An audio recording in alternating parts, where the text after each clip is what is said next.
Yeah, am I ready? Yeah.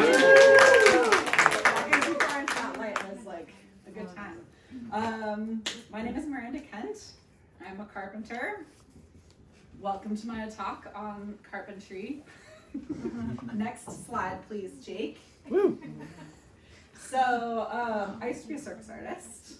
That's where I started. I was a circus artist for about 10 years. I was a acrobatic and aerial bass. So I was the weight-bearing part of a duo or ensemble in the air. I had 2 concussions within 6 months while I was on tour, and I decided that I needed to change my career. So I was looking at different things, and like the symptoms of my concussion made it so that working with my hands was really important for me to kind of like regain proprioception, and I started doing a little bit more woodworking, and then looking into what it is to be a carpenter.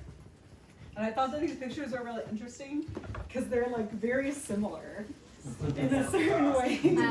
This is me. This is a roofing company that I worked for a little while ago. I was a welder for them. So I was welding these roof trusses together. They like get flown in on this like big forklift, and then I walk out on this beam and I like put them into place. But I'll get more into that later. Next slide, please, Jake. So I looked into like how do you become a carpenter, you know, because like I didn't have some grandpa who was like, this is how you use a saw, young lady. And I found a union apprenticeship program. I kind of was really attracted to unions in general because, you know, they have like a lot more power. They have these really organized education programs. They're really big on safety, and OSHA, the Occupational Safety and Health Administration, thank you, oversees a lot of their safety stuff. So there's job sites can be really dangerous, and there's a lot of accidents that happen on them. But at least with union job sites, like that is very looked at. You know, which is something that's kind of cool about the union. I wanted to have community. That was something I really missed in circus, like not being part of circus anymore. So I was like, oh, union, great, it's gonna be a great community. And it kind of was, you know, like I'll also get into that more later. And they do have a more bigger push for diversity initiatives. So like non-union companies really don't have any incentive to hire women. You know, like it's like all about who you know, but they don't. You know, it's probably going to be, I don't know, I'm the girl who's like sweeping something, you know. Next slide, please. So, union carpentry actually has 4 different factions. And the first is general carpentry. So, like, when you enter a union apprenticeship program, it's kind of like your major. Like, they don't call it that because it's not the same. You don't have like a major accreditation or necessarily classes you have to take to get credits or whatever, but these are like the specializations that you can go into. So there's general carpentry, which means that you could work in any of the 4 specializations, but then there's interior exterior systems. So they do drywall. This is drywall. Anything that you see in a house that has a wall is probably drywall, or an office building is drywall. They also do siding, so like the exterior of houses, and they also do metal stud framing, which are like these members here. And like any industrial building that you see is gonna have metal studs in it probably, whereas like any residential structure usually has wood studs. So like these members in a wall are gonna be like on the inside of this wall here, but they'll be wood. You could be a pile buck. So these are piles, which like, I had no idea. I was like, what's a pile? This is like a bunch of stuff like all up in one stack, you know, I don't know. But they are like the roots of a structure. So like any industrial structure has to have any like skyscraper, right? How do you get a skyscraper to stand up? It's like a huge tall story building. It actually has these roots like driven into the ground. Sometimes up to like 200 meters into the ground. Super deep. So there are people down there driving these piles into the ground to support these massive structures. And there's like a lot of welding involved. Pile bucks also do bridges. So like piles are underwater. They support like the bridges, and they'll be welded underwater, which is pretty nuts. Wow. Not something I would really want to do because I really fear electrocution. It's like one of my like biggest weird fears, you know, because you don't see it. You know, like if I'm gonna die, I want to like see it come. Like one step into something accidentally. And then there's millwrights, so they work on like machines and mills, and they're like very detail oriented people. They're like almost the programmers of the carpentry world because their margin of error is like 0.01 of an inch. You know, it's like they're the nerds for real. Whereas like a lot of these things, you know, like interior exterior systems, you can have like usually like a 16th to an 1/8 margin of error. You know, that's like a mistake that you can make, you know. General carpentry depends. You can have like an 1/8 to like 1/2 of an inch margin of error, which like I love because I'm like, yeah, just like throw it together. It's great. You know, but I get a lot of anxiety when I get down to like something like cabinetry, right, which has like 1/32 of an inch margin of error. You know, like anything greater than like the tiniest little sliver, and you're like, oh, that's kind of fucked up, you know. Next slide, please. So, where's the wood, right? I've showed you a bunch of stuff and like, oh, look at all this carpentry, and it's all metal. But actually, in general carpentry, any concrete that you see is made with a wood form, which is kind of how it became such a big part of carpentry. So like this is a foundation of a building being poured. You can see this is the wood frame that they built around it. Excuse me. And this is rebar running through it. So the rebar is actually set by a different trade called ironworkers. They come in and set the rebar. There's kind of like a little feud between the carpenters and the ironworkers, and they're always like, well, that doesn't really have any wood in it, you know, like that's our trade, that's ironwork. And then the carpenter's like, well, actually, you know, like we have to like, chop a piece of plywood in this process, and no, that is carpentry, you know. And it's kind of fun. Sometimes they're kind of assholes. So that is like really the union's bread and butter. Probably about 80% of the foundations poured in any industrial building or parking garage or sidewalk accessibility ramps are done by, what was that? And bridges, right, are done by union carpenters. Next slide, please. There's also really cool stuff you can do with concrete, right? So like these kind of like spiral staircases, like all of those are concrete forms that require like quite a lot of thought to be put into them in order to pour that concrete, because you really need the wood to be tight, because otherwise, well, you pour the concrete in it and you have it all blow out the bottom. So like it's pretty cool.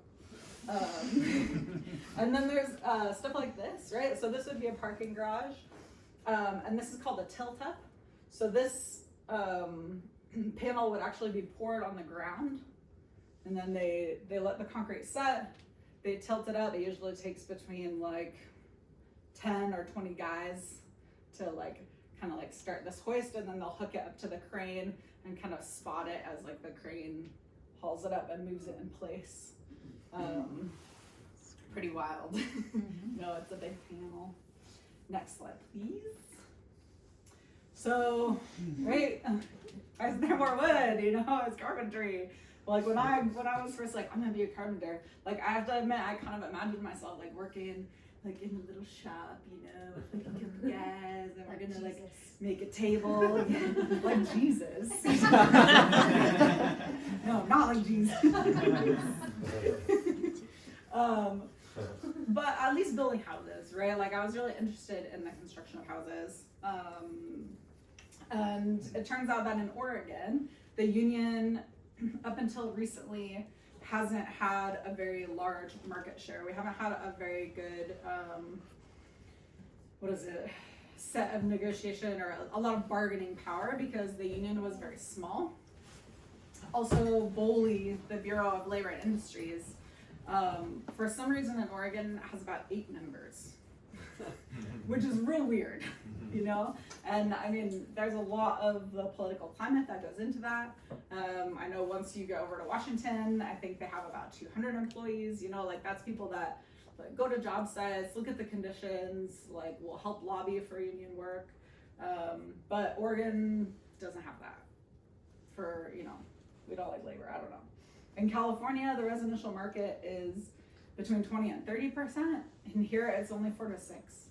So that means that we're getting undercut a lot by like people that are willing to sacrifice their working conditions, sacrifice their material conditions, and it kind of sucks. But hopefully that's gonna change. There's this like new massive union merger, which kind of has its good and bad sides, because now we have a union that's part of like almost the entire West Coast. So that's like thousands of members and a whole lot more bargaining power for us to be like, hey, you know, like this is what we want to do. And I think there was a bill passed recently that says that all city works, all like public works funded by, you know, Oregon State has to be union work, which is massive. Especially considering like the big I-5 bridge project that should be coming up, which is going to be kind of wild. Either way, like in my apprenticeship class, I still have a lot of residential classes. So I've taken like roof framing, wall framing, siding, like all of this stuff, you know, like we've had a class in it, which is really cool because a lot of those same structural principles like apply to like almost anything that I do. And I really like it. There's also mass timber. That's like one way that wood has like really come back into the industry with kind of like fever. This is the Portland airport. Oh man, there's this really cool time-lapse video I wish I had put up there. But the way that they built this structure, right? So this was like all built out on the airport landing. And they built this. And then they took the entire structure and started like rolling it forward and then like kept building it backwards. So like you see this like time lapse of the whole thing being moved closer and closer to the airport, and that's how they did it. You know? That's crazy. So mass timber. What was that? I said, oh, that is the new airport. Crazy, airport. right? Oh my gosh. Yeah. So all of these are, they're called mass timbers because they're basically just like a bunch of timbers that are glued together. They're like glued and pressed into these like massive beams, and then they're shipped out, and then they get installed. And there's this big fight for mass timber right now to replace a lot of concrete construction because it's more sustainable, which sounds weird, but like concrete is actually incredibly destructive to the environment in its production, and because it requires so much more processing and ends up with, you know, a lot more waste. Mass timber is at least like a reasonably sustainable resource. It's a lot lighter than concrete, so it ends up being more seismically resistant. Yeah, and puts like less stress on the foundation, and then is like less involved in general. It has more fire resistance, which I find really nuts. But they've done all of this testing with these mass timber beams and burning them, and like what's their like incendiary rate and stuff, and they actually will burn slower than like a beam, like an iron beam will melt, or steel beam will melt, right? Which is nice. Yeah. Are you okay with questions? Yeah, sure. Okay, well, I'm just curious. It seems like mass timber is essentially glue technology, a result of glue technology. Do you know, like, the percentage of wood to glue in these beams? I don't, but there is a mass timber conference. Let's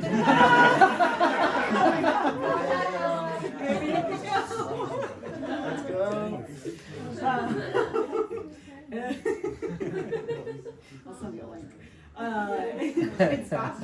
whole lot prettier than concrete, I think, personally. Next slide. These are just some examples of mass timber. So I thought this was a cool picture for like really seeing like the way that the beams are glued together. Like you can kind of see like the individual wood pieces and how that works. This is the Multnomah East County Library. It's a new library in Gresham that was just built. I set these columns. Oh, wow. I mean, obviously I can't say like it was me because it was a team of people and mostly a crane, you know? Yeah. But Hopefully yes. but I was there. Yeah, I probably screwed that in, you know? Where is it? It's in Gresham on, shoot, is it Holgate? It's like Holgate and 100 and something. Yeah. Sure. Yeah. Yeah. Yeah. I grew up in Gresham, but I can't remember where the fucking library is. It's brand new. Oh, it's It's brand spanking new. I have no idea. Yeah. I wish I remembered the cost street. But yeah. But it's Yeah. there. It's there. And I actually like honestly didn't love working with mass timber because it's so crane heavy, right? Like we're dealing with beams that are like they're so large, like you can't lift them. And like one of the things I love about my job is that I get to like lift things all the time, and that it's like very, very physical. So like I personally found it a little bit boring, but maybe in like a few years when I don't want to lift things anymore, or I'm getting a little bit older, at least I know about it, you know, like it was something that I like got into for a bit and then decided like, oh, maybe this is not my thing. Which is kind of the cool thing about working union, because like I'm not a company person, I'm a union person. So if I want to go work for another company, like I'm like, hey, I want to go work for another company, and then they're like, oh, this company's hiring. I'm like, sweet, I'm gonna go do that now. Yeah, but here's another example of like how mass timber is used in like multi-story buildings, which is pretty cool. These like will like slide in here, right? And then they have these screws that are like not kidding you, like this long, you know, and you're like sitting there with the drill, like, you know, like waiting for it to go in, and if you go too fast, it can break, and then you're like boned because you know you're screwed. I didn't want to say fucked, you know, it sounded like that's what I would have said normally, but I didn't want to be uncouth.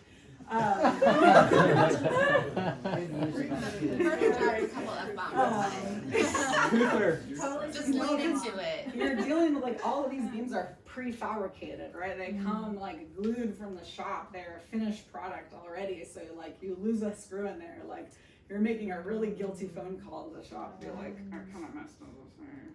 And then someone's like, oh, that's a lot of money, and then you know, someone's probably losing their job. So next slide, please. Something I really want to talk about is like what it's like to be a woman in carpentry. So close your eyes and remember the sexism of the 90s. When women in the kitchen jokes was still funny. Open your eyes and come back to the present. And that's what it's like to work in the kitchen. So this is an industry where, you know, like there's only 10% of women, and like I am shocked. I was shocked that that's the number, because like I would say that over half the job sites I've worked on, I'm the woman. You know, like I'm probably the only woman. So on you the were job talking site. about high it. What was that? Like you thought it'd be lower. Oh yeah, Wow. yeah, because like 10%, 1 in 10, right? You're like, oh yeah, that's great, like that's fine. Like there's no way. Like they have to be counting like women in the offices or women that are working in different positions, because like, Well, even in the office in a construction workforce, like it's still a minimal amount of women. yeah, Like I can attest to that. yeah, totally, absolutely. And like I think I've had to completely change the way that I communicate, like my body language, just like there's this really interesting thing that I've never been exposed to before. I admit, like maybe if you're a guy, like you understand what I'm talking about, but like there's this thing that happens when like guys are working together, right? And like one guy like makes a suggestion, you know, and like the other guy doesn't agree, but he just won't say anything. He'll say nothing. He'll just continue with what he's doing, you know? And like, if you have suggestions of like how that comes to be, you know, because that kind of communication is like so foreign. Like, I don't know any woman who wouldn't respond with some kind of negotiating comment, you know? But like the guy just stonewalls, you know, completely. And like when I first saw that, I was like, you know, like what is that about? Like, what an interesting thing. But there's so much that goes into that, you know, like it's almost like it avoids conflict, you know, it like is almost like I'm gonna save you from yourself right now because you're saying something stupid, you know, like it's like this funny like mercy silence. I've just never really known before. It's frustrating that a lot of the women that I see on job sites are placed in like organizational positions. Yes, do you have to go back? No.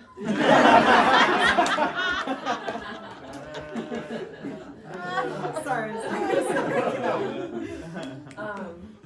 Also, bathrooms on job sites. But anyway, did it get easier for you like the longer you've been in the industry? And how long have you been in the industry? 2 years now. Okay. Yeah, just about. Yeah, coming up on 2 years. And I would say like with every crew I work with, there's kind of like this like, I've noticed there's these phases, right? So it'll be like the romance period, right? Where it's like, oh, you're a girl, you can lift things, you're not an idiot. Like, oh, that's so great. And then it's like, well, you ask a lot of questions. And then it'll kind of like, oh, you're kind of annoying, but I guess you're really helpful. And then like it kind of like evens out, you know, where like slowly I kind of become like a member of the team, you know? And it really depends on, I've noticed like the guys in their relationship to women as far as like how that evolves, you know, because like there's definitely some guys that have just never worked with women, have no idea what to do with me, and are like real awkward and express it in like the strangest ways, you know. And then there's the guy that's like, oh yeah, I've got 3 sisters, come on, let's go do this, you know. So yeah, it can be quite a mixed bag, but the bathroom situation is unfortunate. It's all porta potties all the time, you know. It's taking me back to those festival days. Are they better or worse than festival porta potties? Oh, probably about the same. Depends on what time of the week. Whoa. You know, like they get service once a week, right? So we're talking, you know, the Monday or the Friday, right? Like it can be either way. Yikes. The project I'm working at right now is OHSU. I'm working for a scaffolding company that is doing all of the sky bridges. So we basically build a suspended platform to work to construct the sky bridges, which is really cool. It's a lot of like aerial work, which I love. And OHSU actually has a lot of diversity initiatives. Yeah. Sorry to interrupt you. I have a question. Yeah. Two-parter. How often do you experience like inappropriate / sexist behavior on the job, and what is your favorite method of diffusing that? Ooh. Or how do you generally deal with it? Yeah. That is a good question. I would say it depends on like how extreme. Like some of the sexist jokes, you know, like I just don't laugh. You know, and that's often like quite shameful. You know? And then like, let's see. I did have a guy, okay, so something recently that I don't think that guys like, I would say, I don't want to use the word pick on, but I'm gonna use the word pick on me necessarily than they would other women, because I really try to present myself as physically capable and strong. And I think a lot of guys are like quite intimidated when they see like a woman lift like a big old thing going on their shoulder. But I did have a guy recently, and he's a superintendent, so it's kind of unfortunate. Like I'm like moving some stuff, and he came like right up to my hip and was like, you know, like, and like that was like way too much in my space, and I was like, whoa, buddy, you know, like you can't be coming up on a girl like that, you know. And I think I said it forcefully enough, and in a way that was like lighthearted enough that like he got it, you know. I've never had to be particularly aggressive, and it can be quite a sticky situation because because it's important to maintain a good relationship with people on the job. And I did, so for this mass timber job though, I was working with an all Spanish speaking crew of like really traditional Mexican guys. And I think that the thing that I ran into the most was that they wouldn't let me do anything, you know? And it was so enraging. like for people to tell me to be careful, you know, like it just eventually, like I got so angry I threw a ladder, and I have never been so enraged. Like I don't get angry very easily. I'm not like a particularly angry person. But I did throw a ladder, and I like marched down to the job trailer, and I was like, I cannot work like this. Like either you transfer me to another crew or I'm walking out of here. And like I did end up leaving that job site and like talking to HR, and they brought in another woman who I knew, and they did the same thing to her, and she's also talking to HR. And so hopefully after enough women talk to HR, you know, those people will hopefully have, I don't know, something happen with them. Because it's gotta change, you know, like there's too many like women starting to work in the industry, and like I am starting to see changes, but I have this theory that like you can only challenge like one paradigm at a time, you know? So like considering how far behind the construction industry is, you know, like my presence is like aversive enough for some people, you know, like hopefully that's already changing perspectives and the way that people think about women, you know, not just within a community that already accepts women, but in a community that doesn't. Miranda, Yeah. will you tell them about how sometimes you will like kind of like catch them by making a joke that they like walk into, like your pregnancy joke? So I feel like this is the perfect moment to share it. Do you What was the remember? pregnancy joke?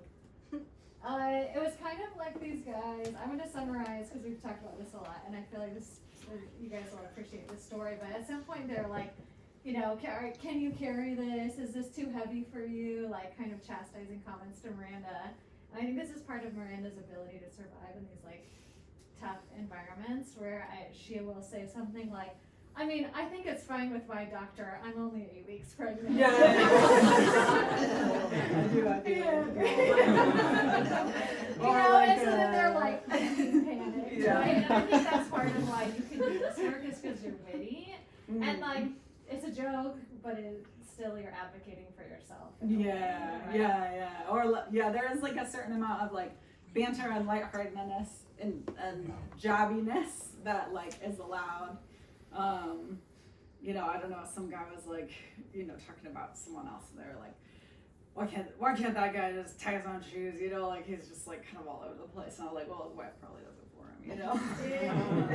Like just little moments like that, little victories, right? Or yeah, I don't know, I even had like someone that was kind of mean to me, you know, just like couldn't quite handle that like I was like strong and smart, and that some of the management liked that. And I really like didn't respond to him, you know, like I was like just always really nice and like cordial, you know. And eventually like the other guys on the crew were like, man, you're really being a dick to her, you know, like that was kind of like revealed. And then and, you know, like I was kind of sad, but I was like, yeah, you're really being Anyway, next slide. So I thought we would like look at a couple things around the house that I thought were like really cool. If you guys want, and if you have any questions about Carpentry or like, you know, would like to, yeah, just thought it might be cool to like look at some stuff with the new eyes, you know. So like this, I wanted to point out, right? These like doors right here that slide. Yeah, pocket doors are really cool because like basically what they've done is created like two walls. No, like it's not like a normal wall. It's like two walls that are framed side to side with like a hollow part so that the door can slide in and out, which I think is really a cool approach. This house was built, I'm like guessing somewhere between like, I don't know, 1905 and maybe 1920s, maybe 1930s at the latest. Because like, so you can see like parts of the house, like I bet this is like the original baseboard, right? Cause it's like, it's 7.5 inches, right? And they don't make baseboards like that anymore. So like this part, this baseboard right here is probably newer, because that is thinner. So like this one is like the thick baseboard, and then this might have been like added or modified. For some reason. I don't know. Yeah, it could have been anything from like yeah, or like it's probably more likely water damage if it's like an old house. Like maybe there's like something behind the wall, or like a pipe burst and then they have to like redo the wall, or maybe they like redid the flooring and they took off the original baseboard and then they destroyed it. You know, like that happens a lot. Do you mean why are they smaller now? Yeah. Yeah. Yeah. Do you know why the sizes changed over time? Oh, that's cost cutting. Yeah, for sure. But it is one of those things that gives it that kind of Victorian look, and as well as like the molding around the windows, right? Like this is probably like the original molding. This is not. You know, that's been changed. That's modernized. Yeah. That was probably a porch. Yeah. Right? And so when they built in the porch and they added those windows later, and so those pieces of trim were from when they built on, they added the room on the porch. Yeah, absolutely. Oh, like this was a porch. A couple more minutes for questions, and I think we need to take a break because I had no idea I went that long. I had a question. Have you ever worked on projects with seismic upgrades? I know it's a big deal in Portland. I have not, but because most of the projects that I've worked on have been like new builds, so they're like already finished, and usually that's like a pile buck thing, and like because I'm general carpentry, I haven't gotten too much into pile type stuff, but that's usually where the seismic upgrades are made. Yeah. What is SIBS from your slide? Oh, dang it. I've gone over too far, but it's called the Sisters and the Brotherhood, which is a terrible name. If you ask me, it sounds like some kind of like wild supremacy group. But it's like a women's initiative to like band together and create community within construction. It's like a sub-union. It's a sub-union. With like mass timber, how many like planks generally are like smushed together to make on average? Do you have like any concept of that? So I mean, they have like anywhere from like, I don't know, like 4 by 12 to like 8 by 2 feet, 3 feet. They make panels that are like 8 by like 8 feet. You know, like they get really big. 8 by what is it? So it's like 8 inches thick by like 8 feet wide by like 20 feet long. Whoa. Like they make these huge panels. Whoa. What do They you can use get that for? big. What is that used for? So that would be like a structural part of a building. So maybe it would be like the second floor, and they'd put all those like massive panels together, or it'd be like the supporting element of the roof or a balcony. Yeah. What's the glue made out of? Horses. Is it Yeah, like it's yeah. Elmer's. Well, I mean, they come to us prefabricated. So I could send you a link to the Mass Timber Conference. Well done. Representative Willow. Field trip. Okay, one more question. On your last slide, you said diversity initiatives and how they backfire. Can you talk about the backfire? Yeah. So like, You know, I have been working every day at OHSU since October, pretty much, and no one else on the crew has worked that much at that one job site, probably, because like I'm a diversity hire, you know. So like the initiative to hire women, like unfortunately, causes them sometimes to like hire women that aren't that good at their jobs, unfortunately, or like aren't very strong physically. So then they get put in those like less physical positions, and it kind of like feeds itself, you know, by like not being able to find the right capable person, you know, not just women. They're kind of like sacrificing, the quality. Seems like the schools need to recruit more. I think so too. Yeah, that's a whole background. Like, do Yeah, that's another you know, living room lecture. Does that also build like resentment? Because you're a diversity hire and so much of a build needs to be done by women. Yeah, for sure. Yeah, I think that can create like a bit of a weird team dynamic, you know, because someone would be like, well, did you work last Friday? And I'm like, yeah, of course, I'm the diversity hire. You know, and like I try to be as out about it as possible. How do you know because you're the diversity hire though? What's that? How do you know you're the diversity hire? I don't. and not- I mean, I'm great at my job, you know, so I'm Yeah. probably not. But it's probably it's probably a huge boon for them to have like a woman who is strong Yeah, and capable. sure. So like that is icing on the cake, you know, for me. If I can use where you got it, you know. So yeah. Anyway, thank you everyone.